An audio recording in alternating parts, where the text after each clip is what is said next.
বন্ধুরা, তো আমার আরও একটি ভিডিওতে জানাই তোমাদেরকে অনেক অনেক ভালোবাসা। তো দেখতে পাচ্ছ বাবা এখানে ছাতু নিয়ে এসেছে ডিউটি থেকে আসার পর বিকেলবেলাতে।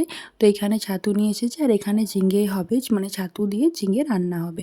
তো এখানে দেখতে পাচ্ছ মা কড়া বসিয়ে দিয়েছে। তো কড়াইয়ে কিছুটা পরিমাণে সরষের তেল নিয়ে নিয়েছে আর ওখানে যে মৌরি আর যেগুলো দেওয়ার মা এখানে দিয়ে দিয়েছে। আর এখানে টমেটো কাটা আছে আর যেসব মশলা করা সেগুলো করে নিয়েছে মা। আর আজকে ছাতুটা কিন্তু এখানে পেঁয়াজ দিয়ে রান্না করা হবে। আর ওখানে দেখতে পাচ্ছ সব কিছু কেটে নিয়েছে মা। তো তেলটা গরম হয়ে যাওয়ার পর মা এখানে পেঁয়াজগুলো দিয়ে দিল। তো পেঁয়াজগুলো লাল লাল করে ভেজে নেবে।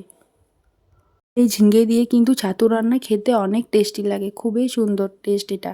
তো দেখতে পাচ্ছ এখানে পেঁয়াজগুলো লাল লাল ভাজা হয়ে যাওয়ার পর মা এখানে যে মশলাটা রেডি করেছিল তো ওটা দিয়ে দেবে। তো ওটা মা এখন ভেজে নেবে। তো ওটা ভাজার সাথে সাথে যে মশলাগুলো জিরে ধনে লবণ, তো মা এখানে ওগুলো প্রত্যেকটা পরিমাণে দিয়ে নেবে।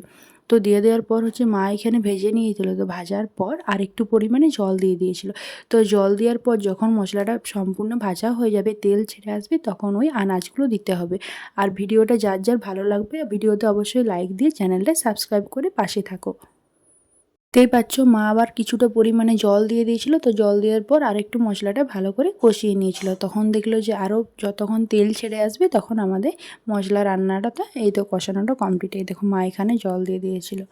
তো ভিডিওটা যদি ভালো লেগে থাকে তাহলে ভিডিওতে অবশ্যই একটা লাইক দিয়ে চ্যানেলটা সাবস্ক্রাইব করে দিও। তো এই দেখো এখন কেটে রাখা জিনিসগুলো মা এখানে দিয়ে দেবে। আর দেখতেই পাচ্ছ কতটা পরিমাণে তেল ছেড়ে এসেছে। আর কষানোর যে কালারটাও সেটাও কিন্তু খুব সুন্দর এসেছে। তো এইখানে মা এখানে ছাতু আর যে ঝিঙ্গেটা কেটে রেখেছিল ওটা দিয়ে দিল। তারপর মা এখানে এটা আস্তে আস্তে কষিয়ে নেবে। তো এখন কিন্তু নুন দেওয়া চলবে না, কারণ এই ঝিঙ্গে দেওয়ার পর ছাতুটা অনেকটা পরিমাণে জল বেরোবে। তো এটা আস্তে আস্তে কষিয়ে নিতে হবে, পরে কিন্তু নুন দিতে হবে। গ্যাসের যে ফ্লেমটা সেটা খুব হাই দিয়েও চলবে না, লো দিলেও চলবে না, মিডিয়াম রেখে এটা আস্তে আস্তে কষিয়ে নিতে হবে। তো এখন কোনো ঢাকা দেওয়াও চলবে না।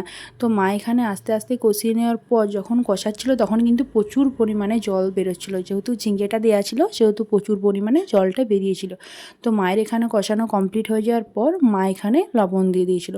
তো লবণ দিয়ে দেওয়ার পর মা এখানে ঢাকা দিয়ে দিয়েছিল। তো ঢাকা দেওয়ার পর প্রায় 15 মিনিট পর এই দেখো আমাদের সেদ্ধ হয়ে এসেছে ছাতু। তো এখানে আমাদের রান্নাটা প্রায় কমপ্লিট। রান্নাটা কিন্তু খেতেও কিন্তু খুব সুন্দর হয়েছিল। আর তোমরা কালারটা দেখে বুঝতে পারছো কতটা পরিমাণে সুন্দর হয়েছিল। তো দেখতে পেলে মা এখানে জল দিয়ে দিয়েছিল, খুব সুন্দর ফুটে আসার পর এই কালারটা কিন্তু হয়েছিল। আর এই ছাতুটা কিন্তু খেতেও খুব সুন্দর হয়েছিল। তো ভিডিওটা ভালো লাগলে অবশ্যই ভিডিওতে একটা লাইক করে দিও আর চ্যানেলটা সাবস্ক্রাইব করে দিও। আর এই দেখো ছাতুর ফাইনাল লুকটা, রান্না প্রায় এখানে কমপ্লিট হয়ে এসেছে।